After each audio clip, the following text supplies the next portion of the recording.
नमस्कार दोस्तों, धर्म रहस्य चैनल पर आपका एक बार फिर से स्वागत है। आज हम लेंगे दर्शकों के कुछ महत्वपूर्ण प्रश्नों को और जानते हैं उनके उत्तरों को। तो चलिए पढ़ते हैं इनके पत्र को और जानते हैं कि क्या प्रश्न उन्होंने पूछा है।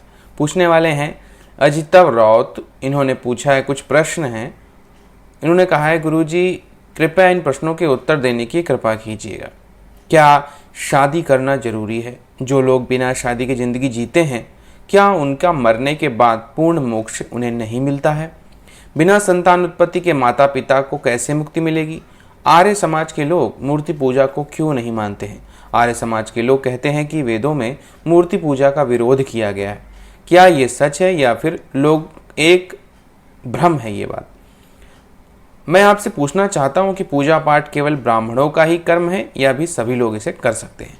हमारा समाज में शादी हमेशा लड़के की उम्र लड़की से जो होती है ज़्यादा होती है। जब लड़की की उम्र लड़की से कम होती है तो इस रिश्ते को समाज स्वीकार नहीं करता है। इसके पीछे का कारण क्या है, इसको समझाइए गुरुजी। अगर कोई लड़का अपने से बड़ी उम्र की लड़की से शादी कर लेता है तो मरने के बाद उन दोनों का क्या व्यवस्था होती है या उनका क्या होता होगा?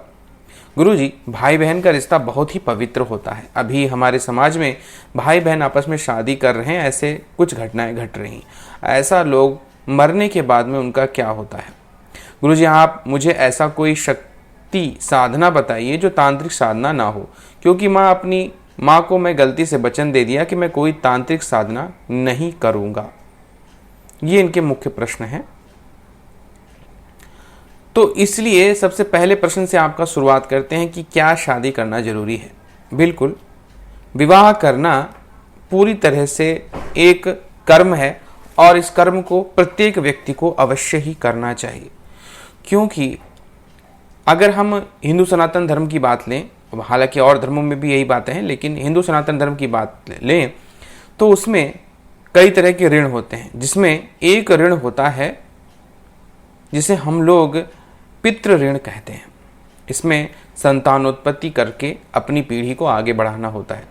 ईश्वर ने यह जो विश्व विराट रचना की है, इस रचना में हमारा ये कर्म है कि हम उसकी प्रक्रिया को आगे बढ़ाएं। ऐसा ना हो कि हम उसकी प्रक्रिया को ही रोक दें। इसीलिए विवाह को बनाया गया। इसके माध्यम से आप संतति उत्पन्न करते हैं, अपनी संतान को उत्पन्न करते हैं और संतान फिर आपके गुणों और संस्कारों को लेकर जो आपका ही रूप है जीवित आपको रखेगी। वो आपकी सोच के माध्यम से आगे आने वाली पीढ़ी में, क्योंकि आपका शरीर तो नष्ट हो जाएगा, आप भी नष्ट हो जाएंगे एक दिन, लेकिन आपकी सोच, आपके विचार, आपका प्रभाव, आपके जैसा रूप रंग, वो सब आपकी अगली पीढ़ी लेके जाती है। इसलिए विवाह करना बहुत आवश्यक है और विवाह करके संतान उत्पत्ति करना भी बहुत अधिक अनिवार्य है। और यह ईश्वर के नियम को मानने वाली बात होती है। अगर ईश्वर के नियम को आप तोड़ते हैं तो निश्चित रूप से दंड मिलता है और आपकी सदोगति नहीं होती। इसीलिए हमारे यहाँ बड़े से बड़े देवता, चाहे वो भगवान विष्णु हों, चाहे वो ब्रह्मा जी हों, चाहे वो भगवान शिव हों, सभी विवाहित माने जाते हैं। उनको विवाहित स्वरूप में दिखाया जाता है, इसीलिए ताकि प्रत्येक व्यक्ति ये जान ले कि विवाह एक अनिवार्य संस्कार है। और हमारे यहाँ तो इसे संस्कार के रूप में माना जाता है, कई जगह समझौता माना जाता है, लेकिन हमारे यहाँ ये संस्कार में माना जाता है। इसीलिए विवाह करना बहुत जरूरी है, प्रत्येक व्यक्ति को विवाह करना चाहिए। अगला प्रश्न है, जो लोग बिना शादी के जिंदगी जीते हैं, क्या उनका मरने के बाद पूर्ण मोक्ष नहीं मिलता है? यह प्रश्न भी अच्छा है और निश्चित रूप से जो लोग विवाह नहीं करते हैं उनको मोक्ष नहीं मिलता, ऐसा कुछ भी नहीं है। ईश्वर की रचना में हम सब शामिल हैं। हमें अपने कर्म करने हैं और अंततोगत्वा हमें मोक्ष प्राप्त करना है। तो जो व्यक्ति शादी नहीं करता है उसको मोक्ष नहीं मिले, ऐसा कहीं भी वर्णन नहीं आता है और ना ही ऐसी कोई व्यवस्था या कोई ऐसी बात है। परिस्थितियों के हिसाब से कई लोग ऐसे होते हैं जिनकी पत्नियां मर जाती हैं, कई ऐसी स्त्रियां जिनके पति मर जाते हैं। अब क्या उन्हें मोक्ष नहीं मिलेगा? अवश्य ही उन्हें मोक्ष मिलेगा। मोक्ष हमारे कर्मों पर निर्भर करता है, लेकिन इस दुनिया में जो प्रकृति के नियम हैं उनको हमें मानना चाहिए और उनके हिसाब से जीवन भी जीना चाहिए, जिसमें विवाह सम्मिलित है। आप विवाह करने की कोशिश कीजिए, लेकिन अगर प्रकृति को स्वयं ही नहीं पसंद होगा तो निश्चित रूप से आप विवाह करेंगे भी तो भी आपको जीवन साथी का सुख प्राप्त नहीं होगा। इसलिए यह एक ऐसा प्रश्न है जो ईश्वरीय है, इसलिए उस पर ज़्यादा सोचने की आवश्यकता नहीं। सिर्फ आपको अपने कर्तव्यों को करने की आवश्यकता है। अगर आपका विवाह किया जाता है तो आप विवाह कीजिए। अब विवाह का सुख मिलेगा या नहीं मिलेगा यह सब ईश्वर पर छोड़ दीजिए और अपनी साधना और उपासना के माध्यम से मोक्ष प्राप्ति की कोशिश कीजिए।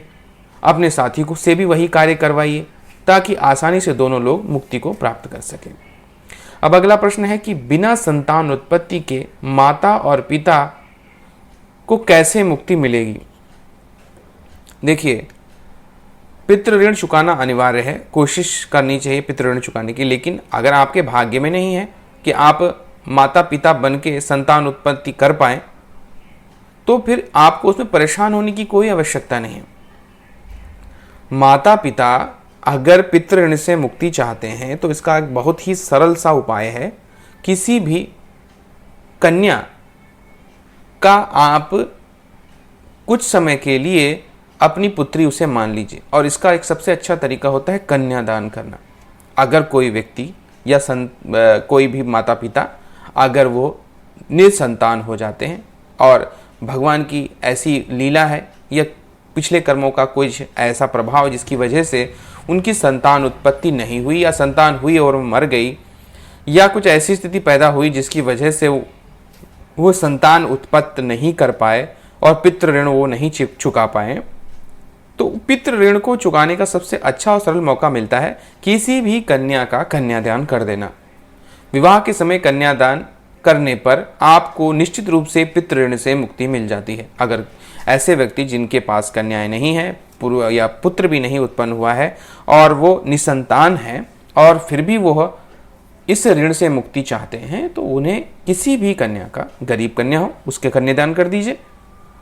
कन्यादान करने से निश्चित रूप से आपको पितृ ऋण से मुक्ति मिलती है, क्योंकि उस कन्या का विवाह होगा, वह स्वयं एक परंपरा को आगे बढ़ाएगी और वह संतान उत्पन्न करेगी। तो आपने अपना कार्य पूरा किया, आपने विवाह भी किया था और आपने जो है उस कन्या का कन्यादान करके पितृ ऋण से मुक्ति भी प्राप्त कर लिया। अगला प्रश्न है कि आर्य समाज के लोग मूर्ति पूजा को क्यों नहीं मानते हैं। आर्य समाज के लोग कहते हैं कि वेदों में मूर्ति पूजा का विरोध किया गया है। क्या ये सच है या फिर लोगों का एक भ्रम है। देखिए, हमारे यहाँ जो परिस्थितियाँ बनी, हमारे यहाँ लगभग हम लोग 700 साल मुसलमानों का शासन रहा और 200 साल 500 साल जो है मुसलमानों का लगभग शासन रहा और 200 साल अंग्रेजों का शासन रहा। हिंदू समाज अपने आप की रक्षा में प्रयुक्त था, अपनी रक्षा करना उसे बहुत आवश्यक था, क्योंकि शासक हमारे यहाँ मुस्लिम थे तो वो निश्चित रूप से मुस्लिम धर्म को लागू करना चाहते थे पूरी तरह से। यही हाल अंग्रेजों का भी था। ऐसे समय में एक प्रश्न बहुत ज़्यादा उठाया जाता था और वो प्रश्न था कि तुम हिंदू लोग मूर्ति की पूजा करते हो और मूर्ति यानी पत्थर की पूजा करते हो और पत्थर की पूजा करते हो तो तुम मूर्ख हो और हमारा धर्म तुमसे अच्छा है, इसलिए तुम मूर्ति की पूजा मत करो और अपने धर्म को छोड़ दो। अपने धर्म की रक्षा के लिए कई ऐसे समाज उस वक्त निकल के आए जिनको हम कहते हैं हिंदू पुनर्जागरण। हिंदू पुनर्जागरण के माध्यम से कई समाजों ने अपने समाज की रक्षा करने के लिए और अन्य धर्मों के प्रश्नों के उत्तर देने के लिए समाजों का निर्माण कराया। उसी में आर्य समाज भी था। आर्य समाज ने हिंदू धर्म की रक्षा उस वक्त की थी। तो उन्होंने उस पॉइंट को पूरी तरह से लिया, क्योंकि जिस पॉइंट पे लोग किसी को दबाते हैं वही पॉइंट मेनली लिया जाता है। तो वहाँ ये बताया गया कि हमारे वेदों में कहीं पर भी मूर्ति पूजा का उल्लेख नहीं है, और यह बात सच भी है कि मूर्ति पूजा का उल्लेख नहीं है, लेकिन मूर्ति पूजा नहीं की जा सकती है ऐसा भी नहीं है। मूर्ति पूजा का मूल आधार क्या है? ये असल में मूर्ति पूजा इस्लाम धर्म में बिल्कुल मनाही है इस चीज़ की, और मूर्ति पूजकों से ही सबसे ज़्यादा लड़ाई मोहम्मद साहब की हुई थी। इसी वजह से उन्होंने एक नियम जो था 5 नियमों में इस्लाम के डाला था कि मूर्ति पूजा आप कभी नहीं करेंगे, मूर्ति पूजकों से दूर रहेंगे। क्योंकि मूर्ति पूजा से ही ईश्वर की प्राप्ति नहीं होगी। पत्थर की पूजना करने से किसी भी प्रकार से ईश्वर की प्राप्ति नहीं हो सकती है। लेकिन उनकी समझ में और हिंदू धर्म के अपने संस्कारों में बहुत बड़ा अंतर है। हिंदू धर्म में मूर्ति पूजा नहीं की जाती है, बल्कि मूर्ति के माध्यम से किसी देवता की पूजा करके उसकी शक्तियों को प्राप्त किया जाता है। इसके संबंध में मैंने बहुत पहले एक वीडियो भी बनाया था और उसमें मैंने अच्छी तरह समझाया था कि ईश्वर एक समुद्र की तरह है, लेकिन जैसे समुद्र के पानी का उपयोग आप अपने हिसाब से नहीं कर सकते हैं। डायरेक्ट अगर समुद्र को लेंगे तो समुद्र आपको डुबो देगा और समाप्त कर देगा। लेकिन वहीं अगर आपको अगर पानी पीना है तो पहले आपको एक गिलास लेना होगा, यानी वो एक मूर्ति है, और उस गिलास को भरना होगा, उसको पीना होगा, आपके उपयोग में काम आ जाएगा। आपने अगर तालाब बनाना तो एक तालाब खुदवाना होगा, एक तालाब एक मूर्ति है, और उस तालाब को भर लेना होगा जहां से आप बार बार अपनी कृषि के लिए और पौधों के लिए, जानवरों के लिए पानी ले सकते हैं। एक कुआं खुदवाना होगा, वो भी एक मूर्ति है, उसमें पानी भरना होगा और उसको अपने हिसाब से यूज करना होगा। ईश्वर एक समुद्र की तरह है और उसको अगर आपको उससे कुछ प्राप्त करना है तो देवी देवताओं के माध्यम से ही। देवता का मतलब क्या होता है? देना। तो किसी भी देवी देवता को उसकी शक्ति प्राप्त करने के लिए एक माध्यम चाहिए हमको, और माध्यम हम एक क्या बनाया? मूर्ति। अगर आप माता लक्ष्मी की मूर्ति बना के उनकी पूजा करते हैं, यानी कि हम उस परमात्मा को लक्ष्मी रूप में स्वीकार करके उसकी ऊर्जा को धन के रूप में प्राप्त करना चाहते हैं। हम उसे विष्णु रूप में प्राप्त करते हैं, यानी पालनकर्ता की शक्तियां प्राप्त करना चाहते हैं। हम शिव के रूप में उसे प्राप्त करते हैं, तो कल्याणमय और मृत्यु से बचाने वाले देवता के रूप में उसे हम प्राप्त करना चाहते हैं। तो ये बहुत बड़ा समझ का फेर है और ये आज तक लोग नहीं समझ पाए हिंदू धर्म की वास्तविकता और इसकी गहराई को, और सिर्फ उनके जो मूल बातें हैं उन पर फंस जाते हैं। और समस्या ये सबसे बड़ी समाज की ये है कि साधारण जनता भी खुद ये बात नहीं जानती है, और यह बात केवल बहुत ही विद्वान व्यक्तियों के पास होगी या बहुत उच्च कोटि के ब्राह्मण के पास होगी। उसके अलावा साधारण जनता को ये बातें नहीं पता। तो जब कोई उन दूसरे धर्म का व्यक्ति उनसे ये प्रश्न पूछता है तो वो बेचारे फंस जाते हैं कि तुम क्यों भाई पत्थर की पूजा कर रहे हो, आखिर उस पत्थर की पूजा करके तुम्हें क्या मिलने वाला है।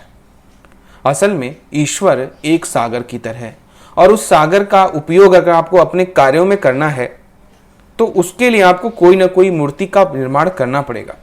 कोई ना कोई ऐसा बर्तन लेना होगा जिस बर्तन को आप अपने हिसाब से ढाल सके। अगर कोई अग्नि देवता की पूजा करता है, यानी अग्नि को साक्षात कर रहा है, उसको सिद्ध करना चाहता है, तो उसे अग्नि देवता की मूर्ति बनानी होगी या फिर किसी मूर्ति रूप में उसको प्राप्त करना होगा।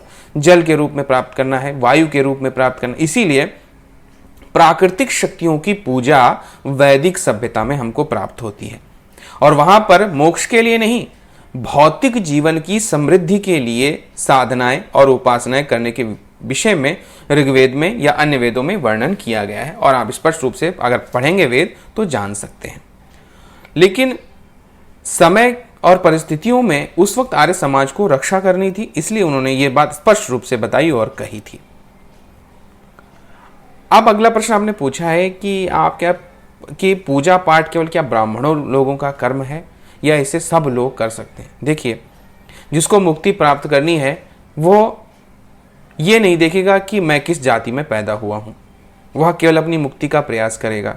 इसीलिए पूजा पाठ सबके लिए खुला है, कोई भी व्यक्ति कर सकता है। यहां तक कि हमारे यहाँ तो कथाओं में ये तक वर्णन है कि जानवरों ने भी पूजा की तो उन्हें भी मुक्ति प्राप्त हो गई। तो इसलिए ये पूजा पाठ करना, उस ईश्वरीय शक्ति को किसी भी रूप में पुकारना, उसकी ऊर्जा को ग्रहण करना, ये पूजा पाठ के माध्यम से होता है। कर्म के रूप में ब्राह्मणों को ये कर्म दिया गया, क्योंकि हमारे यहाँ क्या है, पहली जो आर्य व्यवस्था थी ये ग्रामीण पद्धति से पैदा हुई, ये कोई नगरीय व्यवस्था नहीं थी, ये ग्रामीण पद्धति की व्यवस्था थी। अब गांव में जो व्यक्ति है, एक व्यक्ति धार्मिक कार्यों को देखेगा, वह ब्राह्मण हो गया। एक व्यक्ति व्यापारिक कार्यों को देखेगा, वो वैश्य हो गया। एक व्यक्ति कपड़े उपड़े धोएगा, वो धोबी हो गया। एक व्यक्ति जो है सबके क्षौर कर्म करेगा, यानी कि उनके बाल वगैरह काटेगा, वो नाई हो गया। एक व्यक्ति जो है सबके फूल पौधे वगैरह को देखेगा, वो माली हो गया। तो ये कहने का क्या मतलब है, समाज में व्यवस्था को बनाए रखने के लिए सही रूप से जीवन लोग जी सकें, इसलिए सभी लोगों के कर्म बांट दिए गए थे ग्रामीण व्यवस्था के अंतर्गत। धीरे धीरे करके उस चीज को ये कहा जाने लगा कि आप इसी जात के हैं तो इसी जात का कर्म कीजिए समय के साथ में, और ये लिए आपके लिए आसान भी पड़ेगा, क्योंकि बाप से जो सीखा हुआ होता है अगर वही बेटा कार्य करता है तो उसे आसानी होती है। यही सोच करके प्रत्येक व्यक्ति के लिए उसकी जाति निर्धारित हो गई, लेकिन इसी में कठोरता भी आ गई, और ये कठोरता इतनी ज़्यादा बढ़ती चली गई कि लोगों ने उन कर्मों को ऊंचा नीचा समझना शुरू कर दिया कि ये कर्म ऊंचा है, ये कोई कर्म नीचा है। अगर आप कभी अथर्ववेद पढ़िए तो वहाँ पर स्पष्ट रूप से ये संकेत आता है कि एक व्यक्ति जो आटा पीसने का कर्म कर रहा है, वही व्यक्ति वैद्य का कर्म कर रहा है, वही ब्राह्मण का कर्म कर रहा है, वही व्यक्ति जो है बाद में अपने बर्तन धो रहा है, वही व्यक्ति जाके पेड़ पौधों में फूल उगा रहा है, यानी माली का कर्म कर रहा है। तो कहने का मतलब है कि जब वैदिक परंपरा में कोई जाति नहीं थी और जाति सिर्फ अपने जीवन के कार्यों को आसान बनाने के लिए बनाई गई थी, उसको बाद में इतना ज़्यादा थोपा गया समाज में कि वो इतनी कट्टर हो गई कि सब जाति व्यवस्था के रूप में वो बदल गया। निश्चित रूप से कोई भी जाति जन्म से नहीं होती है, कर्म से होती है, और यही गीता में भी लिखा हुआ है। आप जो कर्म अपनाते हैं आप उस जाति के हो जाते हैं। लेकिन ऐसा भी नहीं कि आपकी जिंदगी भर वही जाति चलेगी। आप कर्म बदल दीजिए, आपकी जाति बदल गई। ये जो थी कार्य व्यवस्था थी, ये जन्म व्यवस्था नहीं थी। लेकिन समय के साथ लोगों ने इसको जन्म व्यवस्था बना दिया और कहा जिस जाति में जिस व्यक्ति का जन्म हुआ उसी जाति का वह कर्म करेगा, उसी जाति में रहेगा और कोई कर्म नहीं करेगा। इसीलिए लोगों की स्थितियां खराब हो गई और समाज फंस गया खुद ही। और यही एक सबसे बड़ा कोड़ है हिंदू धर्म का। अगर हिंदू धर्म में जाति व्यवस्था नहीं होती तो पूरे संसार में हिंदू धर्म छाया हुआ होता। जैसे हम इतनी स्थिति कमजोर हो चुकी कि आज भारत वर्ष भी हिंदू राष्ट्र नहीं है। केवल एक नेपाल को भारत जो है हिंदू राष्ट्र माना जाता था, लेकिन वहां भी ऐसी व्यवस्था हो गई कि वो भी पूर्णतः हिंदू राष्ट्र नहीं रह गया। तो संसार में हिंदू राष्ट्र कौन सा है जरा बताएं। लेकिन अभी आप प्रश्न पूछिए कि कितने इस्लामिक राष्ट्र हैं, यानी कितने मुसलमानों के राष्ट्र हैं, आपको संख्या मिल जाएगी। आप कितने ईसाइयों के राष्ट्र हैं या क्रिश्चियन राष्ट्र जिसे कहते हैं वो हैं, आपको तुरंत संख्या मिल जाएगी। कितने बौद्ध राष्ट्र हैं वो आपको संख्या तुरंत मिल जाएगी। तो ये क्या है, इसका मतलब क्या है, हम लोगों ने जाति व्यवस्था के कारण खुद ही अपने देश में हम लोग अल्पसंख्यक हो गए। कैसे? हमारे देश में लगभग 6000 जाति हैं। अब अगर हमारी संख्या मान लिया 80 करोड़ है हिंदुओं की, तो 6000 से जब बांटेंगे तो आप अपने देश में खुद ही अल्पसंख्यक हो जाते हैं। ये एक बहुत बड़ी समस्या है, लेकिन इस पर कोई बात करना नहीं चाहता। तो हिंदू धर्म अगर जाति व्यवस्था पे हमेशा टिका रहेगा तो अपने को नष्ट करता चला जाएगा। हिंदू केवल एक सनातनी हिंदू होना चाहिए, इसके अलावा और कुछ नहीं। ये जो जातियां हैं ये सिर्फ कर्म के लिए बनाई गई थी, जन्म के लिए नहीं, ताकि जिंदगी आसानी से चले। लेकिन आज की स्थिति, टेक्नोलॉजी का युग आ चुका है। आज प्रत्येक व्यक्ति ब्राह्मण है, प्रत्येक व्यक्ति क्षत्रिय है, प्रत्येक व्यक्ति शूद्र है और प्रत्येक व्यक्ति जो है वैश्य है। क्योंकि व्यापारिक कर्म प्रत्येक व्यक्ति कर रहा है, पूजा पाठ प्रत्येक व्यक्ति कर रहा है, रक्षा प्रत्येक व्यक्ति कर रहा है और नौकरी हर व्यक्ति कर रहा है। नौकरी जो होता है वो शूद्र कर्म होता है, लेकिन आजकल तो शूद्र कर्म के लिए सबसे ज़्यादा लोग मरते हैं कि हमें शूद्र कर्म करना है। तो किस हिसाब से जातियां रह गई? जाति तो बहुत पहले समाप्त हो चुकी है, लेकिन इसे ढोया जा रहा है। और दूसरे लोग भी यही चाहते हैं, दूसरे धर्म के लोग, कि जाति व्यवस्था हिंदू धर्म में बनी रहे और मजबूती से बनी रहे, ताकि कभी हिंदू एक ना हो पाए। अगर हिंदू एक हो गया तो संसार पर शासन करेगा, जो पहले से वो कर रहा था प्राचीन काल में, वेदों के समय में। इसीलिए जाति व्यवस्था को इतना अधिक कठोर कर दिया गया और अंग्रेजों ने भी और मुसलमानों ने भी इसमें सहायता की कि हिंदू इस चीज को ना छोड़ें, ताकि वो अपने ही देश में अल्पसंख्यक बने रहें, भले ही वो बहुसंख्यक हो। ये गंभीर विषय है और इस पर अगर आप चर्चा करेंगे तो बहुत बड़ी बात निकल के आएंगी। अब अगला प्रश्न आपने पूछा कि हमारा समाज में शादी में हमें लड़के की उम्र ज़्यादा और लड़की से क्यों होती है और लड़की की उम्र कम क्यों होती है। अगर कोई बड़ी उम्र की लड़की शादी करता है इसे अच्छा नहीं माना जाता है। और दोनों का मरने के बाद क्या होगा अगर कोई बड़ी उम्र की लड़की से शादी कर ले तो देखिए हमारे यहाँ एक परंपरा स्थापित थी, पहले से चली आ रही है और आज भी है, कि पुत्र उत्पत्ति और संतान उत्पत्ति के लिए लड़के को अधिक मैच्योर होना चाहिए लड़की से ज़्यादा। पहली बात तो ये है, क्योंकि लड़का को ही जिम्मेदारी घर की उठानी है, लड़की को नहीं उठानी है।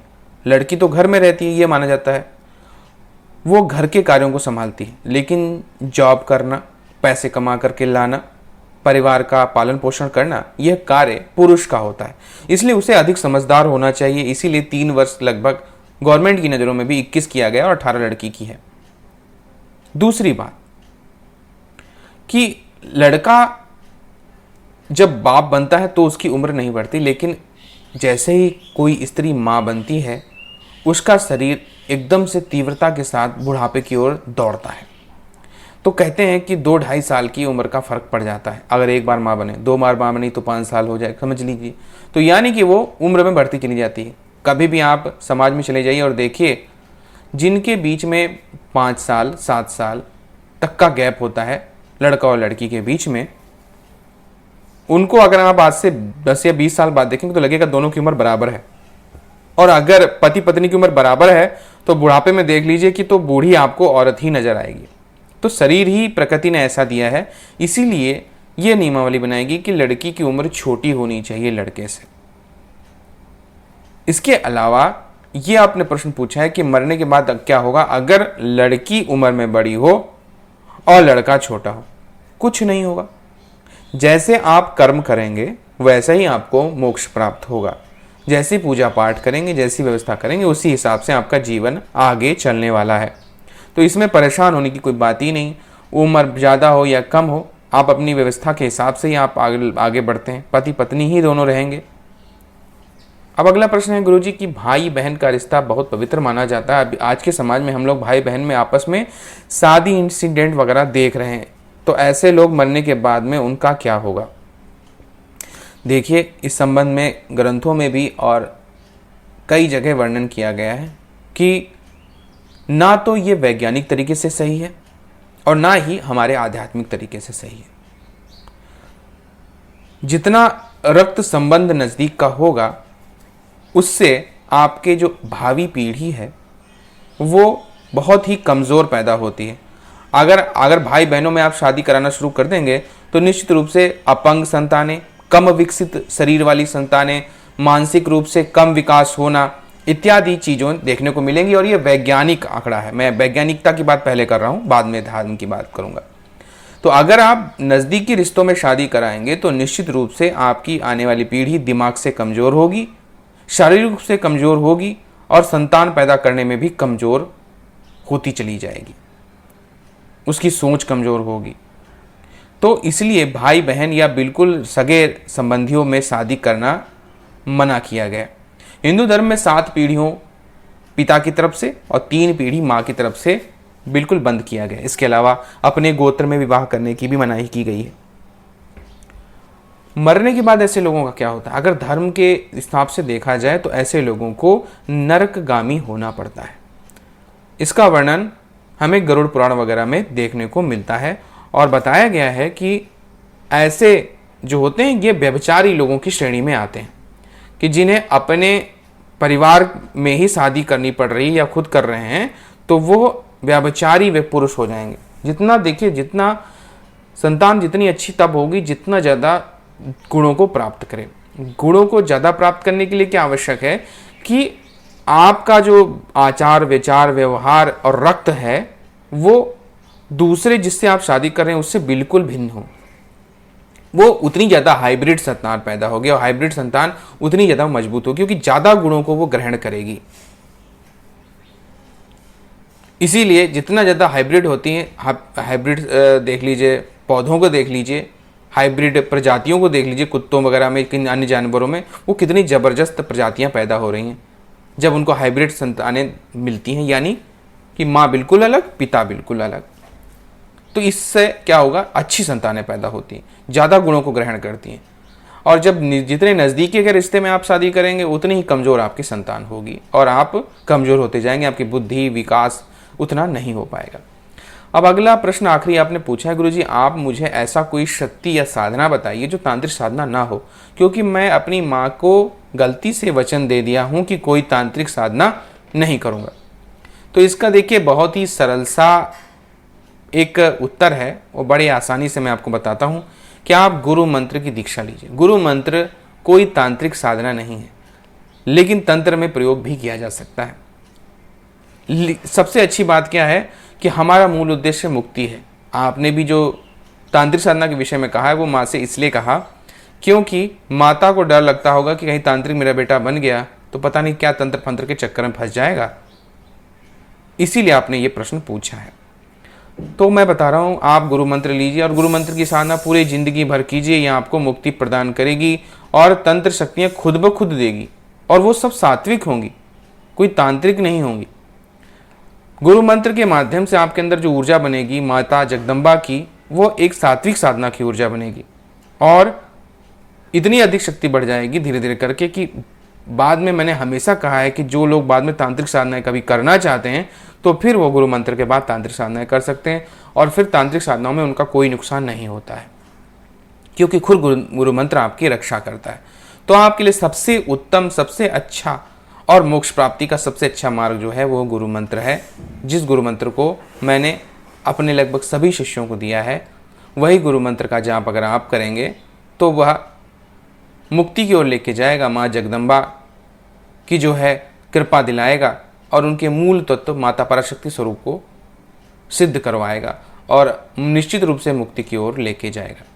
तो ये है आज के कुछ प्रश्न। अगर आप सभी लोगों को ये अच्छे लगे हैं तो लाइक करें, शेयर करें, सब्सक्राइब करें चैनल को और बेल आइकन में आप ऑल नोटिफिकेशन को जरूर दबा दीजिए ताकि सभी वीडियो के नोटिफिकेशन आपको मिलते रहें। आप सभी का दिन मंगलमय हो। धन्यवाद।